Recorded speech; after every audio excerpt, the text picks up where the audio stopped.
Fantastic. Hey, everybody, welcome to the Self-Publishing Podcast. Today we're going to talk about something that I think was possible anymore. And I love the premise. And it's awesome. Basically selling and making money with short stories. Dave will talk a lot more about that. This is a Dave-centric episode for those of you. And let's face it, it's all who prefer Dave to us. Oh, can we add another, can we add like a yay, like a bunch of children saying yay as like a sound effect? Yeah, I'll record that for Audra about it later. I think we should also have a rooster. A cock-a-doodle. Sound enthusiastic. All right, go ahead. Today we're talking about Gregory L. Norris, an author who, in addition to his novels, has worked in television, was a feature writer and columnist at Sci-Fi magazine, had stories appear in national magazines and numerous short story anthologies, and he had a feature film, Brutal Colors, which debuted on Amazon Prime in 2016. We're having Gregory on basically to talk about short stories. Last year, he sold 54 short stories and 4 novellas. And given that one of the questions we get asked most often is, do short stories sell? And we usually say, well, not for us. We thought it'd be awesome to have someone on who is making a big chunk of their living writing short stories. And Clark actually introduced us. So thank you, Clark. And I look forward to talking to Gregory to find out how the hell you can sell short stories. I'm excited about this. I love shorts. And, I think Could you just say this is something cool and cheat like that? But pretty cool. That is something cool. Yeah, I'll save it. I'll save it for when our guest is here, because then I'm not echoing myself. Johnny, do you have something cool? I do have something cool. It was an article in. Actually, I'm scrambling a little bit to find it. I want to say it was in the Atlantic. It was in Atlantic. Yeah. In the Atlantic, and it was. I actually don't know where it is right now. I can because I can talk about something cool if you want. Yeah. Yeah. Why don't you talk about something cool, and then I'll go to this. I need to follow the link and remember what it is. Yeah. It's a show that actually came on last year, but they recently ran a marathon, and I recorded the episodes. I think it's TNT show called Animal Kingdom, which is really fucking awesome. I dismissed the show when I first saw it. Why? On what grounds? Because it seemed like another Sons of Anarchy sort of story. Okay. Like a bunch of trashy people, like criminals, and I didn't get into Sons of Anarchy. I know it's good, but it's one of those things 8 zillion episodes, and eventually I'll get to it. Yeah, you have TV fatigue. There's just so much stuff. I know it's good, and some of the story has been ruined for me because I pay attention and stuff. So I'm just waiting to watch that. And this seemed like a show, just first glance at the commercials when it came out, I was like, how could it be? It's on TNT. It's based on an Australian movie, but basically Ellen Barkin stars as a mother of these 4 sons who she's basically running a heist gang. And they all live in California. And the opening scene is what got me, because I wasn't even going to watch it. It was on after the NBA All-Star game or something. So the opening scene is a mother or a woman overdosing on heroin and dying, and her son just sitting there watching TV. And her son's like a teenager, 16. And he's just sitting there watching TV, and a paramedic comes in to try to save her, and he's just numb to it all. I'm like, what the fuck is this show? So I started watching, and sounds like the kind of thing you would write while laughing. Yeah, it is so damn good. It is so good. And the dynamic between all the different, basically this 16-year-old gets brought in with the other 4 older guys, and they all kind of live in this big house with her. Some of them have families and stuff, so they live elsewhere, but they all basically congregate there. And the dynamic between the guys jockeying for position and the fear that this kid has, being in basically swimming with these sharks, is palpable. It is absolutely phenomenal. The dialogue is great, and you don't know what the hell's going to happen. And there's all this backstory mystery. It's done so well. And there were 10 episodes first season. And the second season is coming out in May. That is Animal Kingdom on TNT. So check it out. I think it might be on Hulu. I don't know if it's on anything else right now. But yeah, that's something cool. All right, dark and delicious. I found mine. So it was in the Atlantic Monthly. We'll share a link in the show notes. Hopefully, I actually don't know the procedure for that now that I'm thinking about it. But it's about why Netflix is going to release Martin Scorsese's next film, and that's just, it actually follows up on a thing that we did a while ago about the changing nature of Hollywood. I mentioned, I don't remember what the publication that was in, but that was Vanity Fair. Just in Vanity Fair, talking about just how Hollywood is changing, and we're seeing more of these, Netflix and Amazon being these more major whatever players, and Netflix is a platform that a lot of people have avoided, people being the filmmakers, because they make it available on Netflix like right away. They don't. There's no exclusive theater run.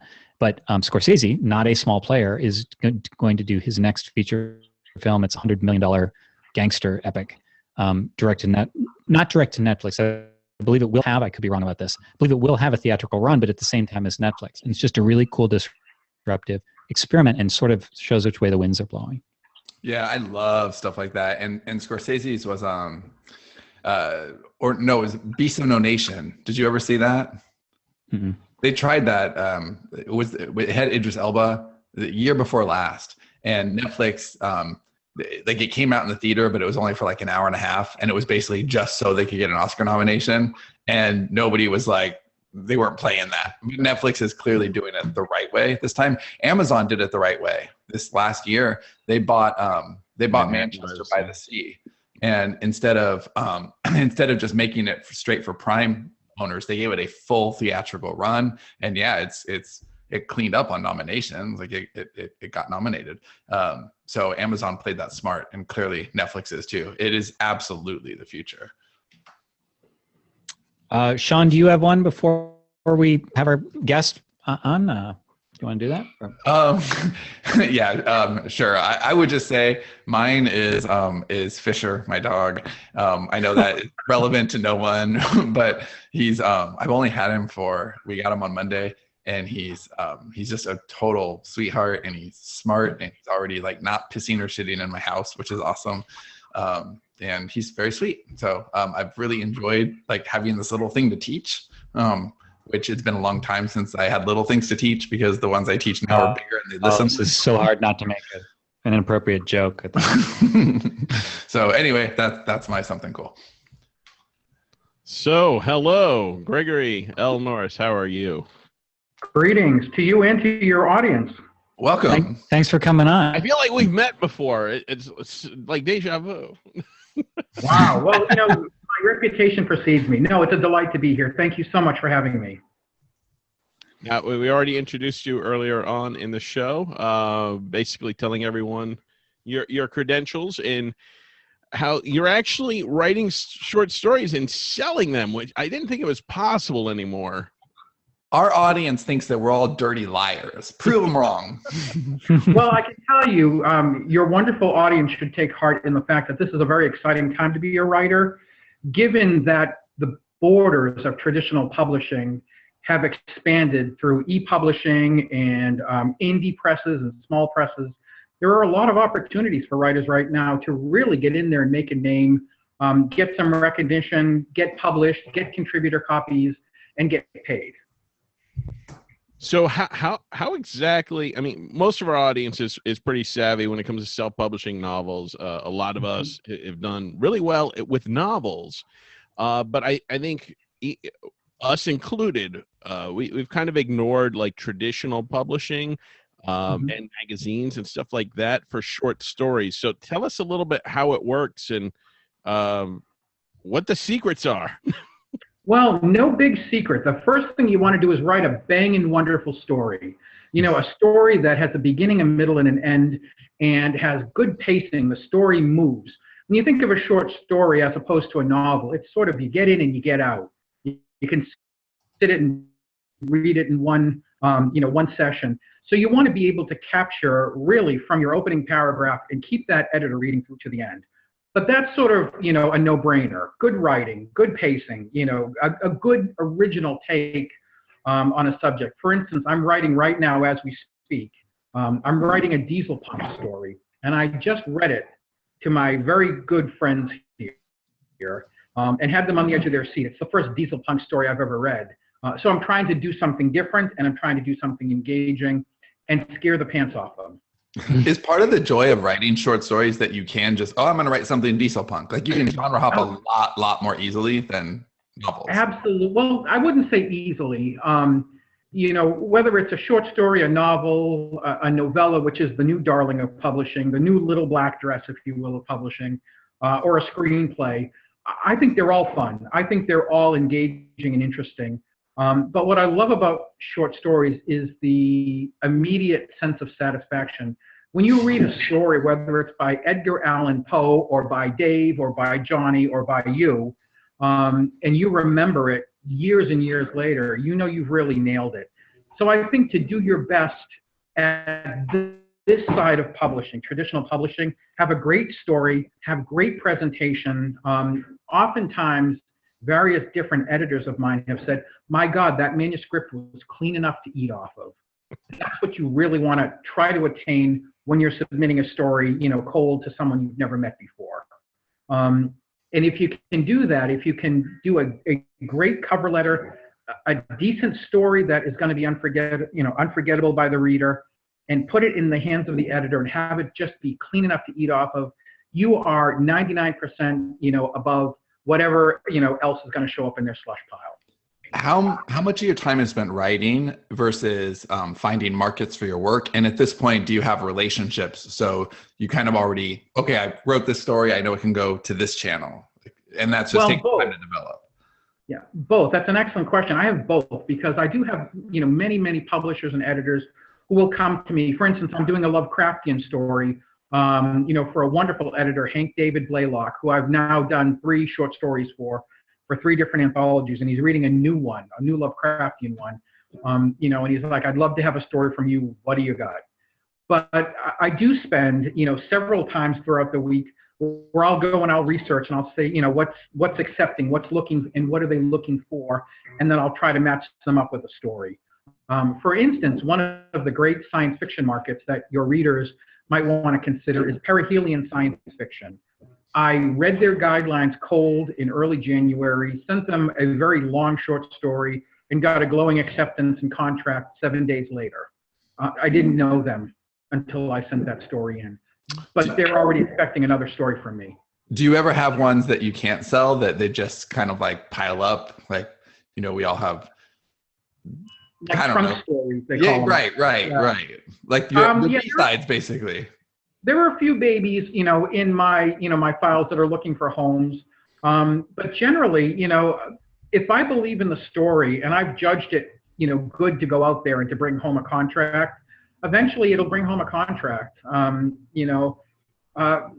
This past year, I was really lucky. I was asked to submit 5 stories to an anthology called Pentagonal Sextet, which it was 6 authors and we each had 5 stories. And it was sort of a showcase.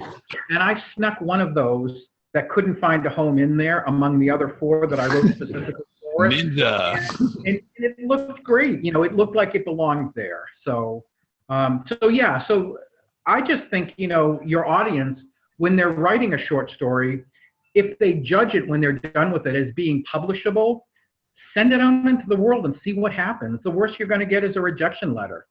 Now, what are the because I'm completely, that's the worst, Dave, in case you're not catching up. That's the worst that can happen. I'm completely ignorant to how these things work with traditional like publication for magazines and stuff like that. What does it look like? Like, do you get rights back to your story? I mean, can you because we're all about self-publishing and publishing our books to the various ebook retailers, and we want to be able to do both. We want our cake and eat it too. So what's a usual sort of situation like that with traditional? Well, you should always, when you receive a contract, you should always look for the out clause. And that is the escape clause, the escape hatch, to use a science fiction term, for when your rights return to you. You should never sell all rights. You should never give any publisher anywhere, whether you're friends with them or not, the soul of your creation. So, generally when you sell to an anthology or a magazine, it's generally a 6 months and then the rights return to you. You have it back. You can sell it again as a reprint. It was really funny. Up until last year, I didn't do a lot of reprints. And then all of these reprint markets opened and all of these editors were asking me for reprints. So I was able to take stories that I had previously placed and sold to anthologies and magazines and send them out again and have them get new readers and new life and new exposure. So in your contract, you want it spelled out when the story rights revert to you, the author. So this is an interesting episode for me because I don't know that Sean and Dave have the exact same experience as I do in this. I may be kind of unique in this. Amongst the three of us, I did the traditional publish, what you used to have to do as your only option, really, unless you wanted to vanity publish, which is, I sent all the query letters to this was with novels, but also with short stories. So just to catch anybody up, the conventional wisdom used to be if you wanted to publish anything at all, a novel or whatever, what you had to do was you had to build your credit first with short stories, whether you wanted to write it long term or not, you had to do that. And then there was a backward scale where you would have to publish for just contributors' copies, meaning they'd send you copies of whatever you published in before you could get paid, and then you could eventually get paid, and then you could pitch an agent. And I did so much of that and never had one acceptance. And I just wonder if it has changed at all, or if you feel it's the same game, if there are any sort of new tips in this bold new marketplace. I mean, I was doing it in 95 or 99, something. Sure. Like I was doing it throughout that time as well, and it is exactly how you stated it. I no longer worry about writing for credit because I have more credits than I know what to do with. Right. So the tack that I'm taking now is I'm writing what I want to write. I'm sending it out into the world, and more times than not, it's getting received favorably by publishers. As far as someone just starting out who's trying to break into this, I think you write the best story you can write. You edit it so that it is as close to being perfect as you can get it. You do a decent email cover letter, and the cover letter should state any credits you have. And if you don't have credits, talk about, I am presently working on my novel, or my novel, so-and-so appeared, even if it's self-published, and give links and show that you have, done some legwork in this business to show that you should be taken seriously. And then when I send something out the door, even now, which I did even then at the beginning, I divorced myself from it. I'm on to the next project. You are out, and I'm not going to, keep hitting the refresh button on my email. I'm going to work on new material. I'm going to target new markets, things of that nature. But I think, I don't think it's easier now than it was then. I think it's just different. But I think a writer who's passionate and has a good story to tell just has more opportunities now. I think at one point I was doing research and there were like 300 open markets for short stories. I've written a lot. I couldn't match up every one of those markets if I wanted to. There were too many of them. And only one person as yet uncloned. Now, is most of the stuff you sell, is it to like book anthologies or magazines? Or? A lot of anthologies, some magazines, very little online only websites. But I've done, Perihelion is one of those, and that's a great science fiction credit for anybody to have. How do you spell that? Perihelion, Perihelion, Elion, perihelion, like when the sun is at its highest in the sky. Okay. And those editors, by the way, are wonderful to deal with. But for instance, I just did a murder mystery story for one of my very good publishers, and it's an all John Greenleaf Whittier tribute anthology. And when that one comes back to me, I might send that out to a mystery contest. That's another facet with short stories, is there are some really fantastic contests out there that pay great prizes, and don't charge for you to enter. I'm going to forget it now, the Al Blanchard murder mystery being one of them. The Roswell Awards in short science fiction, another. I won that last year as honorable mention. Doesn't cost a cent to enter, and they take short stories. There are a lot of those opening up right now, and that's something else your audience might want to consider exploring. Now that is something we've heard a lot about contests, and people have asked us about. And a lot of times in the past, contests they either seem scammy to me, or it just seemed like people wanting free content and really not reimbursing the creator. What's a good way to determine if a contest is worth entering? Well, I would check their longevity. Al Blanchard, that award's been around for like a zillion and 1 years, and is really, it's just got a good reputation. I guess so you do your due diligence. I entered the Roswells 2 years ago and got a really nice letter stating that I had placed high, but I hadn't won. And so last year I made this determination. I said, you know what? I'm going to win the Roswell in 2016. And I didn't win the top prize, but I won the honorable mention. And in a very bizarre, wonderful, like sort of like paradoxical moment, I found myself on stage in Hollywood. The Roswells are great because all of the winning entries are read on stage by famous science fiction TV and movie actors. And so I was up there on stage with Jessica Nicole, who was on Fringe. We watched every episode of Fringe.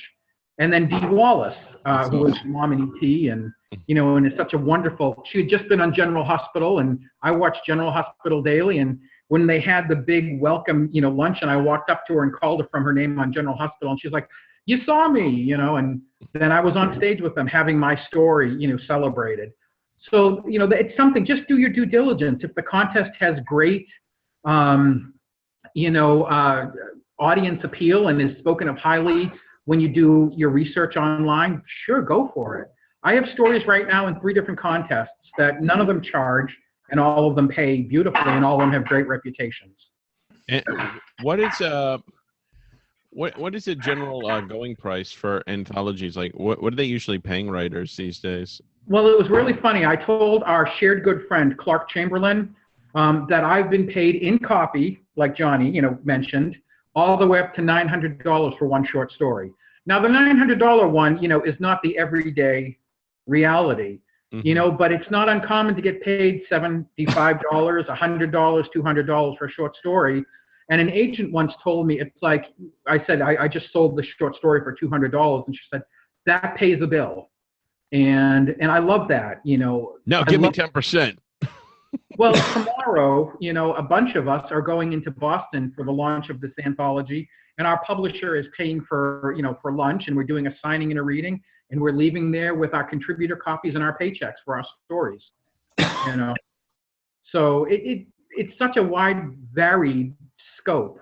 But, generally, I don't send stories out that pay copy anymore, unless it's for, a charity anthology, and I do 1 or 2 of those every year. When I'm asked to submit to a charity anthology, I will, as long as I get my copy. Now, we have a question here from Rick Beard. He says, I'd like to know what his release schedule looks like, how often he puts it out there, and whether he's optimized his release cycles like we do with here, hold on, I'll jump in there. because I think that's a very self-publishing oriented question. And I would actually take, because he actually says a couple. The next question is from Vic, who says, "Are these all traditionally published?" And Rick says that would remove my questions. Oh, okay. So he's asking about the self-publishing, but that actually leads right into my question. Do you have any interest in self-publishing, or are you really happy with the way things are going and the query process, or do you see yourself wanting to, like novellas? Would you write novellas for other people? I love novellas, and I love writing them because it's not the quick relief of the short story nor the long, the novel. It's right in between. But I'll tell you, I'm a Luddite. I write everything longhand except for screenplays. That's the only thing that I compose on the computer. And there's something, because I started, with traditional publishing back in 1991, I had my first short story sale. That I just, if the market is out there and I can place and get a contributor copy, that's generally what I do. And it's not that self-publishing, I'm not adverse to that. It's just I don't do it because I'm so into doing this other way of getting my stories out there. Philip asked, how many short stories do you write a year? I think it was 54 last year? No, I sold 54 last year. Last year, I actually wrote 75 complete fiction projects, and that includes short stories, novellas, one novel, and one screenplay. Now, one of the things, short story pacing is different from novels. What do you think a lot of people get wrong? Like somebody that isn't used to writing short stories that maybe you can help them with. Well, right off the top of my head, I can tell you the last 2 stories that I sold, including the perihelion one, both times, both editors said, well, it's a nice leisurely pace. And I've decided that going forward, no more leisurely pace. I'm going to get right into it. I think, to answer your question, one of the things that you should always try to avoid is huge information dumps of backstory. Backstory should be folded into the background so that you give what you need to get across, and you get it across in a timely, concise manner, in an economy of words, so that we don't know what the person has had for breakfast for the last 3 years. The science fiction story that I just sold, that leisurely pace, I went back and I reread the story, and the action adventure part of it doesn't come till much later on in the story. It just worked for that story. He loved it, although he had to say it was a leisurely pace. Now, this other one that I just sold, I have to, tomorrow morning before we go to Boston, cut out 250 words and then turn it back in. So I'm going to try to cut out anything that is adipose tissue, if you will. I'm going to give it literary liposuction and take off, snip off anything that might be flabby. And I don't think it's flabby, but I think it's good for your audience to know that when you are writing, just try to tell the story without extraneous words or details. Tell the story. What's your average short story length? Well, short stories can go up to 9,999 words, because anything after 10 is officially considered novelette or novella. Novelette, novella, I don't differentiate. But generally, a nice good length is under 5,000 words for most story calls for manuscripts. That's a good length to hit, unless they specify shorter. Now, last year, one of the stories I wrote was 100 words, and it is now currently sitting, on a very short list at a major anthology, where the first story is 100 words, the second story is 200, and then it goes all the way up to 10,000. Writing a 100-word short story was a lot more difficult than writing a 9,099, 100-word short story.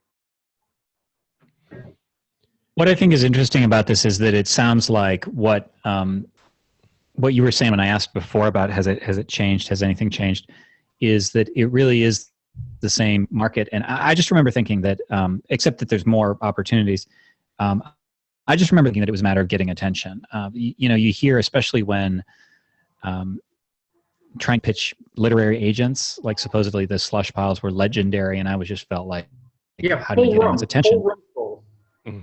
Yeah, but I would sort of guess that anybody who has had some success, even indie publishing, I would think, should be able to have some credit to show. If you wanted to publish short stories, you'd be like, well, I've sold this many copies of, like that.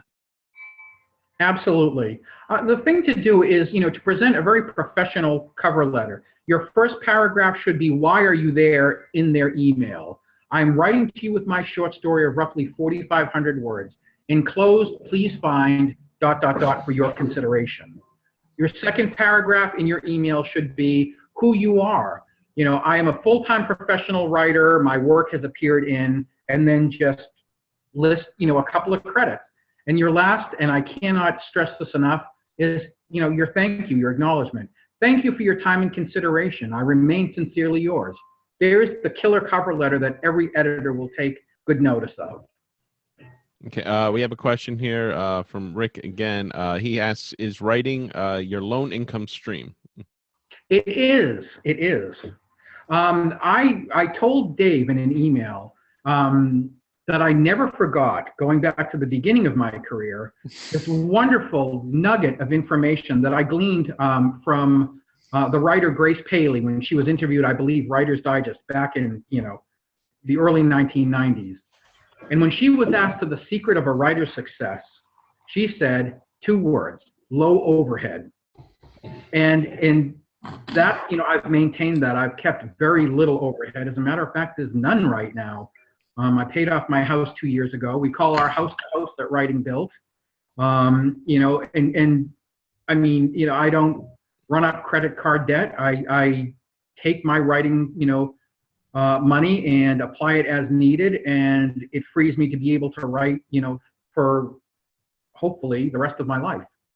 Now you said you don't self-publish. You probably have a number of short stories that have reverted back to you, though. Have you not considered? Oh, yes. Okay.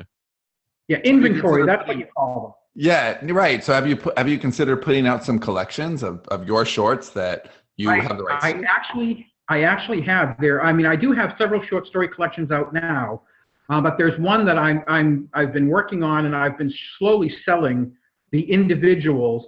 But I wanted to do this thing called Son of the Creature double feature, and it's all homages, current literary homages to those great bad monster movies that I grew up on. So that's one that I'm thinking of putting together and submitting out there, to any number of publishers to see if anyone will salute. Yeah, I read. It's a dream project. I read your author's note in the first short story in the one collection I saw up on Amazon, the storage story. But I read your author's note. We have a very similar shared TV history, watching the same thing. So I thought that was pretty cool. Oh, neat. Thank you. What? Go ahead. No. Go ahead, Dave. So, what other skills does a short story writer need? It's particularly if there are different ones than novel length writers. Now, are you thinking genres? Is that what skills for different genres, or just skills in general? In general. Oh, well, the first one is organization. My God, I can't tell you how wonderful it is to walk into a clean writing room on a daily basis with your coffee in hand and not have I wouldn't know what that's like, Dave. Well, the less time I spend trying to put my finger on a slip of paper, that has a really vital note on it, the easier it is for me to just get cracking. I keep all of my short stories and novel and screenplay and unclassifiable ideas on note cards in a card catalog, alphabetized. And if the story doesn't have a name at that point, it goes under N for nameless until it has a story, a story name. But I very much wake up in the morning, do what needs to be done, brew my coffee, and then, I'm off the grid for a couple of hours to go in there and to create. And, I've written short stories, pretty much since I was a teenager. But now, I mean, I go in there, I'm in the zone as soon as possible. I don't wait for inspiration to strike. I do what Jack London did was, instead of waiting, you hunt it down with an axe and you get right to work. I think organization is great. Everything in its place and everything accessible when I need it to be. I try to submit a couple of times a week. There have been times in the past where I'll take an entire day and I'll go through the list of what's home and what doesn't have a home.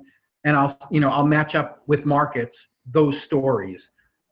Every Easter Sunday, we do an Easter Sunday open house for our writers group. And after we're done, gorging ourselves on the Easter dinner, which is always fantastic, we retire to our front room, our living room, the drawing room, and we have a submission party. And all of our friends are on their laptops. And every time they send a story out, they get a round of applause.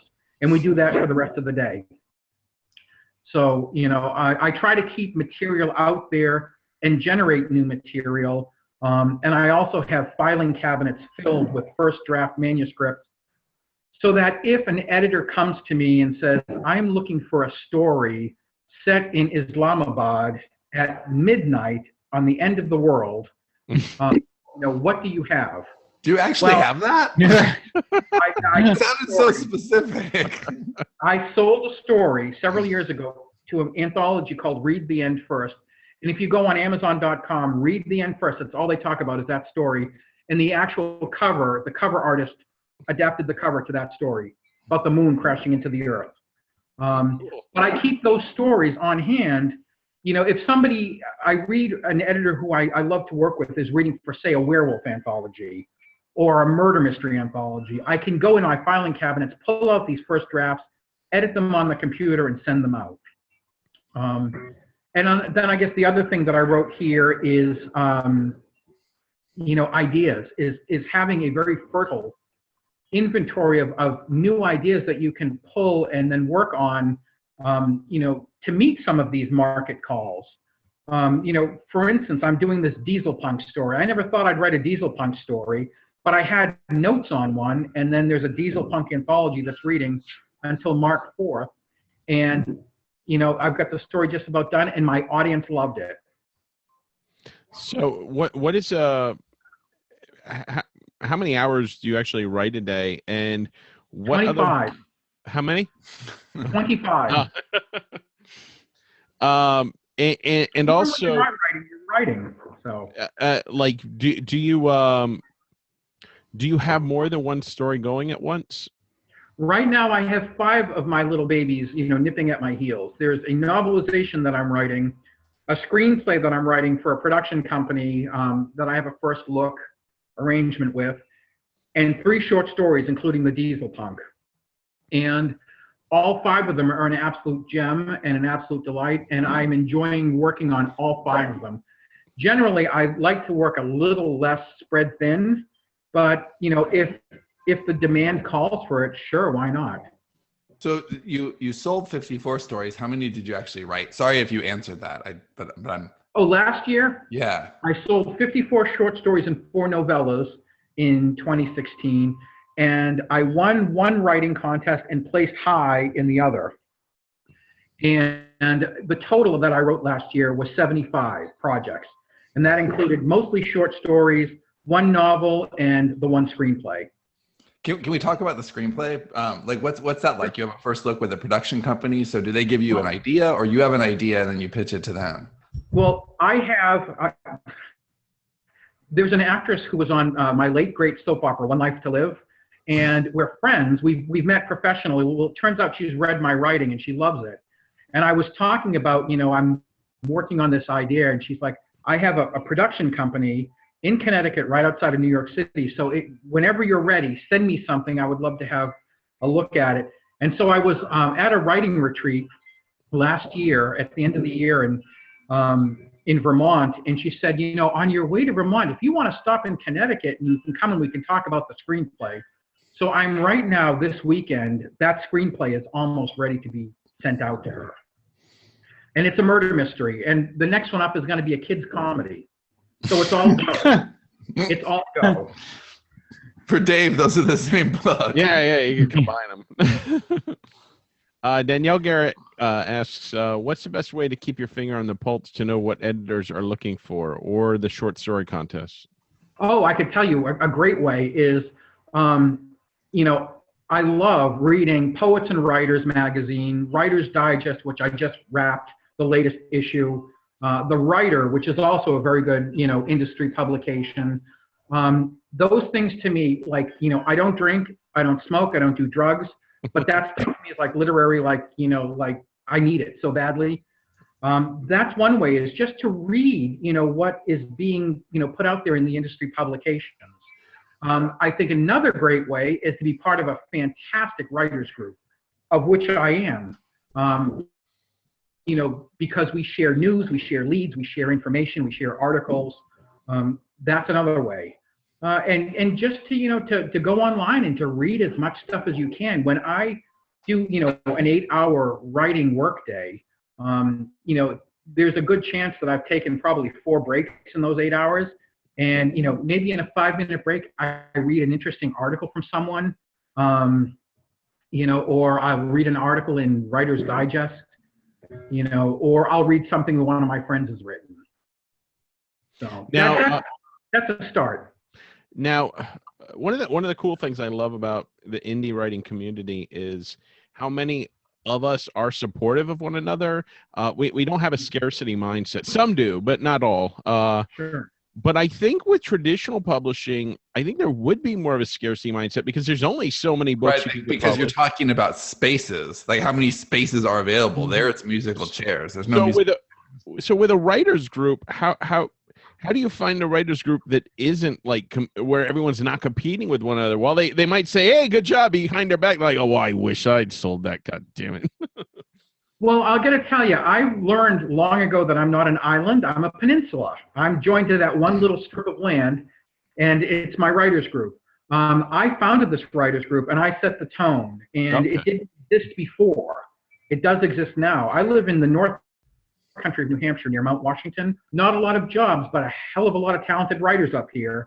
And we all got together, and once a week we break bread, and then we have a fantastic writers group meeting, and everybody leaves there filled up and inspired and ready to go out there and to do wonderful things as writers, whether it's through publishing or just creating.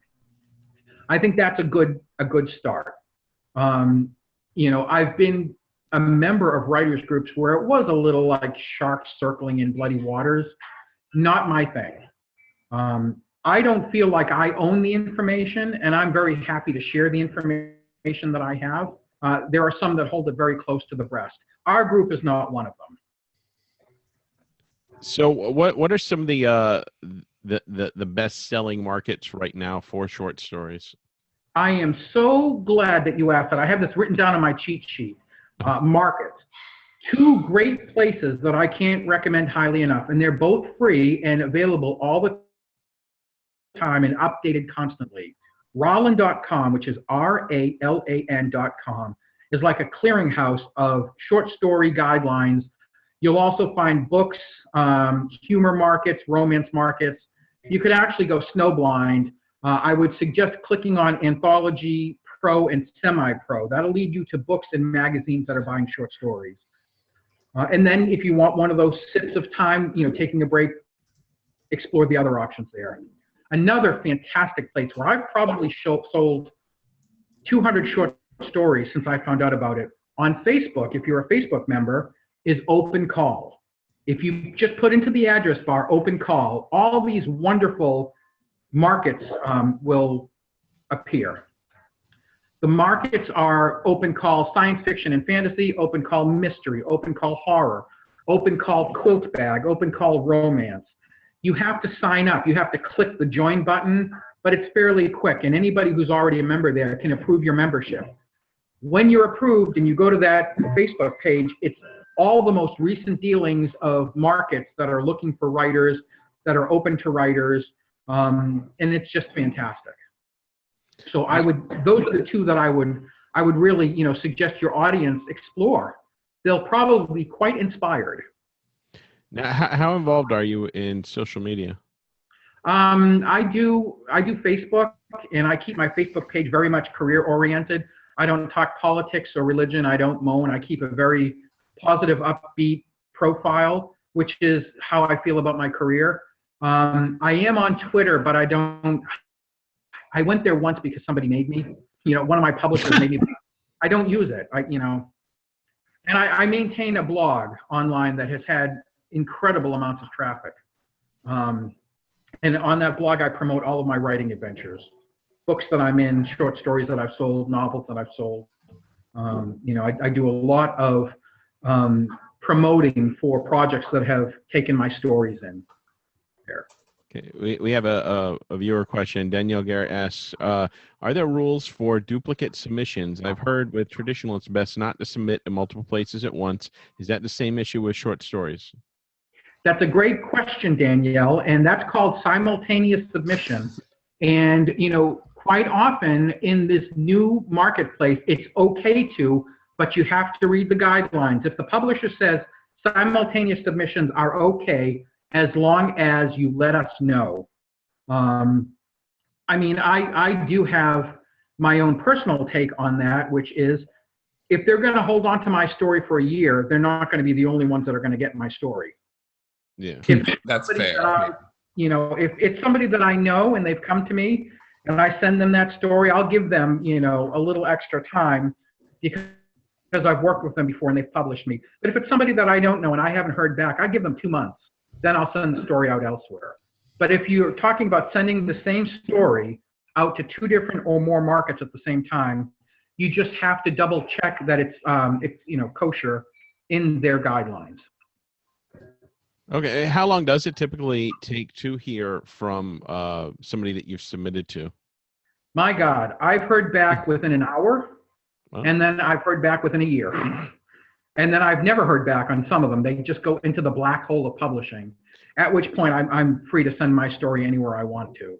Now, are there any particular scams or other things taking advantage of new writers that we should be aware of?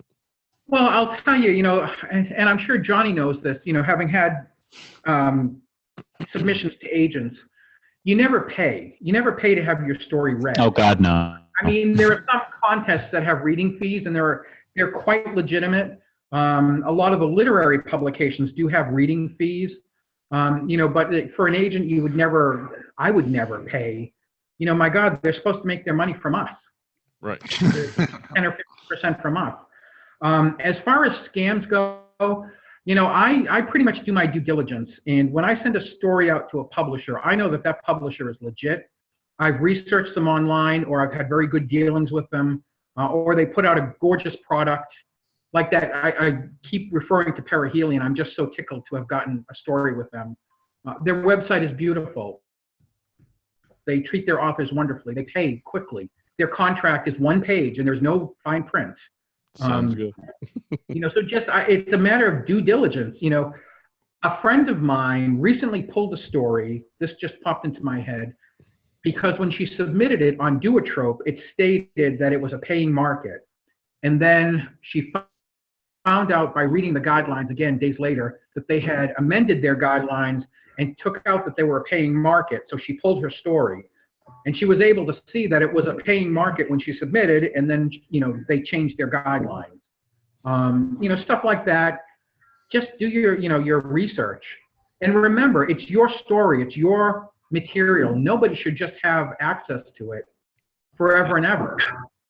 There should be an out clause, and there should be spelled out in the guidelines what it is you're entering into when you hit the send button. Now, as far as writing contests, I've seen some really dubious looking ones where it seemed like they just published everybody and they just wanted that reading fee, and they probably didn't even read the damn thing. I've never paid a reading fee for a contest. Okay, so is there a way to determine if, because you said some are legit that have reading fees, is there a way to determine if it is a legit one versus and how much should a reading fee be up to? Well, I think reading fees can go up to $20 or $30 if I'm not mistaken. I've never paid that, and I've never submitted to that. The contests that I've submitted to, like the aforementioned Al Blanchard mystery writing contests, have been around for 1 million years. They don't charge. The Roswell Awards are just so freaking cool. The first year, I think one of the actors that was on stage was Armin Shimmerman, who played Quark on Star Trek Deep Space Nine. And when I worked for the Sci-Fi Channel, I interviewed him, my God, 1 million times. And he was also in my Buffy the Vampire Slayer book. I interviewed him for that. So I knew that they had to be pretty darn cool because of him. Diligence, like I said, read around. If in this day and age, specifically since, the internet, if there's a scam going on, chances are someone's been burned, and they are going to report that somewhere online. Yeah. If you put in the Al Blanchard mystery contest, my God, wonderful people, a wonderful contest. I placed high in it last year. They've already got a story for me, and they're reading that one until April 30th. So that's another, if your audience, if any of you write murder mysteries, as long as it's set in New England, that's the one big thing. You either have to be from New England or set it in New England, but they should check that out and they should submit to it because it's a wonderful opportunity. Okay. Well, I'd like to thank you for coming on. What's the best place for people to find you? GregoryLNorris.blogspot.com or on Facebook. Awesome. Apparently there are 10 Gregory on Facebook, but if you see this, you'll see, Gregory L. Norris. Oh, I'm sorry. Go ahead. I was just going to say, and thank you, for having me on. This was delightful. Of course. Oh, you're very welcome. And this does, as we mentioned, fill a thing that we never know what to tell people. And we always say, well, I don't know. We don't know a lot about stories. So thank you very much for coming on and sharing. Well, your reputation, is sterling. And I've heard very good things about you even before, being invited on. So, the pleasure was mine. Oh, and thank you. All the writers out there, go out there, go without fear and just do wonderful things. Do you hear that, Dave? No fear, wonderful things. You got it? I will try to get that no fear part down. So GregoryLNorris.blogspot.com. For us, if you remember story jackets, guys, if you need that developmental edit on your beats, we are offering those and book them in advance. That's sterlingandstone.net/storyjacket. And we'll see you all next week. Thanks again, Gregory, for being on. Adios. Keep creating. Thank you. Bye-bye. Bye-bye.